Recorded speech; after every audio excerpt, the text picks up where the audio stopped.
Hi everyone, तुमचं स्वागत आहे वैशाली विज्ञान यूट्यूब चॅनलमध्ये. तर बघा, आज आम्ही दवाखान्यामध्ये कशासाठी आहोत ते सुद्धा मी तुम्हाला सांगत आहे. आज माझा मुलगा भरती केलेला आहे विराजला. ॲक्च्युली आम्ही आलेलो होतो सडनली.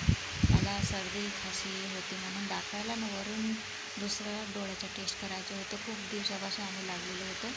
तर डोळ्याचा टेस्ट आम्हाला करायचा की माझ्या मुलाच्या डोळ्याला दुरून दिसत नाही, जवळून दिसतो. तर शाळेमध्ये पण टीचर म्हणत होते की याला जवळून दिसतो तर डॉक्टरला दाखवा. आम्ही गेलो, 2-3 डॉक्टरकडे गेलो तर काही रिस्पॉन्स म्हणजे मिळालेला नाही. तर म्हटलं चला इथे आमचा एसआय आहे लागलेला आमच्या फॅमिलीला. तर आधी 7 वाजता आता जेवण आलेलं आहे. मी विराजला जेवण भरवून देते. तर बघा जेवणामध्ये काय काय आले आहे. मूग डाळ आणि गोबी आलूची भाजी आणि लोणचं आणि भात आणि वॉटरमेलन. तर बघा जेवण झाल्यानंतर पाणी संपला तर पाणी आणायला जात आहो. पाणी घेऊन यायचं आहे. तर बघा हा इथे फिल्टर वॉटर पाणी घेतलं की बघा पाण्याची बॉटल भरून आणून ठेवलेलं आहे. तर बघा आता विराज थोडा आपला खेळतो झोपायच्या वेळपर्यंत. नंतर 2 गोळ्या दिले होते डॉक्टरनी खायला, जेवण झाल्यानंतर द्यायचे आहे म्हणून. तर आता सांगतो मी तुम्हाला समोर काय झालं तर ऐका. मग आला मला विचार की भरती कसा करायचा, कारण घरी शाळेमध्ये मुलगा होता. शाळेमध्ये विवानला ठेवला होता. 12 वाजता त्याची सुट्टी होणार होती. नंतर कसं करायचा. मग मी माझ्या पप्पांना म्हटलं की आम्ही राहतो, तुम्ही दादाला घेऊन जा, दीदीकडे देऊन द्या. मग तसेच केला. घरी गेल्यानंतर सगळे कामं माझे पसरलेले होते, कारण की मला माहीतच नव्हतं की असं होणार आहे म्हणून. मग मी काहीच कामं नाही केले. मग घरी गेल्यानंतर दादाला घेऊन गेले. नंतर पूर्ण कामं केला. स्वयंपाक म्हणजे इथेच सगळं जेवण वगैरे मिळतं. तर जेवण वगैरे मिळतं म्हणून काही टिफिन वगैरे आणायला सांगितलं नाही. बघा कशी खाशी आहे माझ्या मुलाला. तर मित्रांनो, माझ्या मागेची जी स्टोरी आहे मी तुम्हाला सांगणार आहे टप्प्याटप्प्याने. तर तुम्ही माझ्या ब्लॉगला सारखे बघा आणि शेवटपर्यंत नक्की बघा आणि सपोर्ट करा माझ्या चॅनलला. कारण त्याआधी सांगितली होती आपली स्टोरी. म्हणजे स्टोरी सांगल्यानंतर दुसरी पिक्चर तयार झाली. मग दुसरी तयार झाली म्हणून मी तुम्हाला त्याच्यामध्ये सांगितलंच नाही, कारण की माझं मनच नव्हतं लागत ब्लॉग बनवायचा. काय करणार ते तुम्हाला सांगणार, पण सध्या आता मी आपल्या मुलाचं सांगते. ह्या बघितल्यानंतर तुम्ही आरामात मी तुम्हाला आपली लंबी स्टोरी सांगणार आहे. ही स्टोरी आमच्यासोबत चालूच आहे. दुःख भरलेली स्टोरी आहे. तर तुम्ही नियमितपणे बघा आणि प्लीज माझ्या चॅनलला जास्तीत जास्त शेअर करा, सपोर्ट करा. आवडेल तर लाईक करा आणि चॅनलवर नवीन असेल तर चॅनलला सबस्क्राईब करा प्लीज. विराजचे पप्पा गेलेले आहेत कामाला. माझा लहान मुलगा आहे माझ्या बहिणीकडे आणि मी आहे माझ्या मुलाकडे. त्याच्या आधीची स्टोरी आहे मी तुम्हाला नक्की सांगेन. तुम्हाला खरं नाही वाटेल माझ्या लाईफमध्ये काय काय घडले, काय काय झाले. सगळे आपापल्या वेगवेगळ्या स्टोऱ्या सांगतात, पण मी त्याच्यातून नाही. काय म्हणतात ना, कॅमेऱ्यासमोर आपण वेगळा बोलतो, खुश दाखवतो, हॅपी दाखवतो, स्माईल दाखवतो, पण मनात आमच्या लाईफमध्ये किती दुःख भरलेलं असते ते तुम्हाला नाही माहिती राहत. आणि तुम्हाला सांगायचा प्रयत्न केला तर त्याच्यातून उलट मला माझे आईवडील नाही आणि मला माझे सासू सासरे पण नाही. आज माझे आईवडीलही नाही, सासू सासरेही नाही, तर मी आपले दुःख कोणाला सांगणार, नाही का. आणि आपले दुःख ऐकणारे आपल्या जवळ नसतात, नाही का.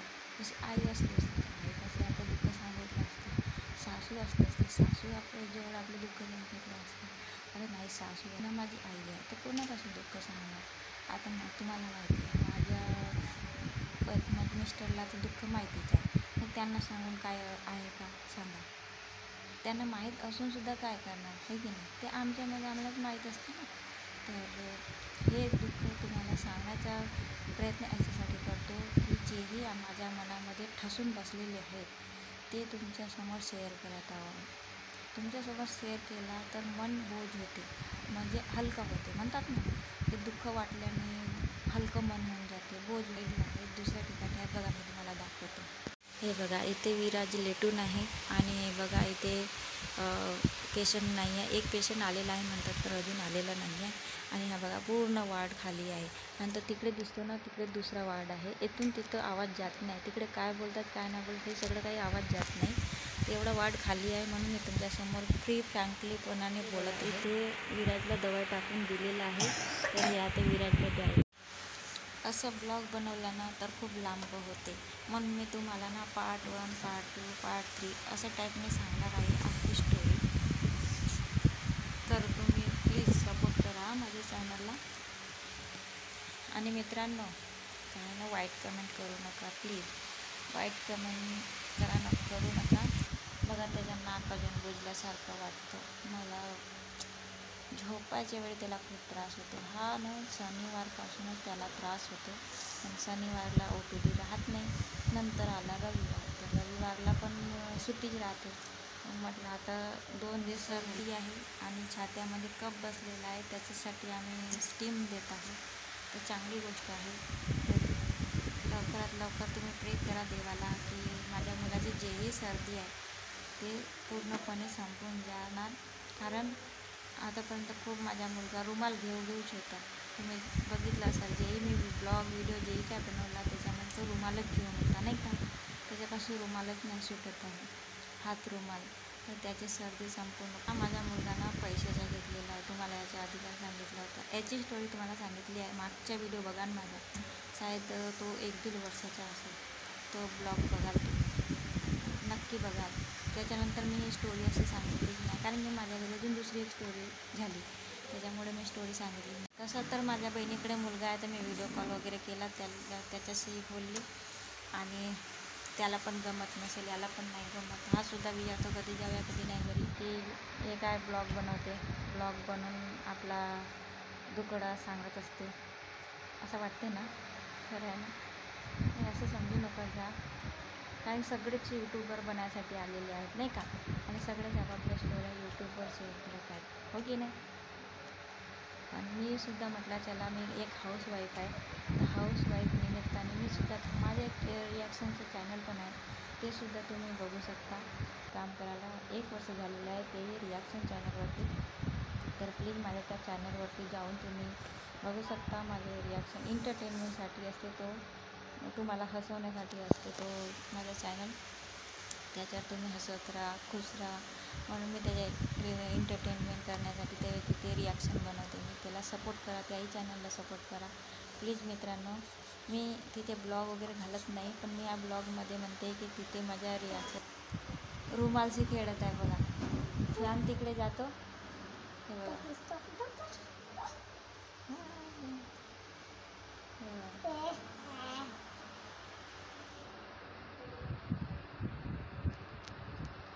माझा मुलगा हसला ना मित्रांनो, मला खूप चांगला म्हणजे मनाला शांत वाटते. माझ्या फॅमिलीमधून सगळे हॅपी असले.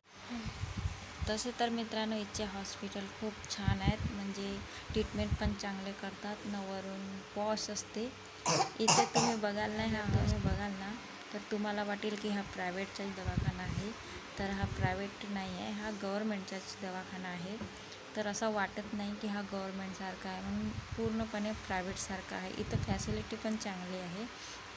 आणि वरून इथं वेळोवेळी 2 टाईम जेवण पण मिळतो, दुपारला आणि सायंकाळला जेवणसुद्धा मिळतो.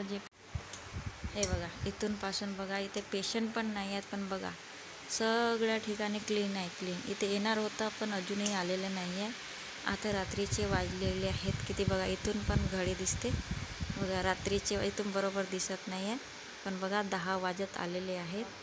चला तर मित्रांनो, भेटतो मी तुम्हाला पुढच्या ब्लॉगमध्ये. तोपर्यंत तुम्हाला बाय बाय, गुड नाईट. कारण की आता रात्रीची वेळ आहे, मग तुम्हाला गुड नाईट करतो. चला भेटूया पुढच्या ब्लॉग व्हिडिओमध्ये. तोपर्यंत तुम्हाला बाय बाय.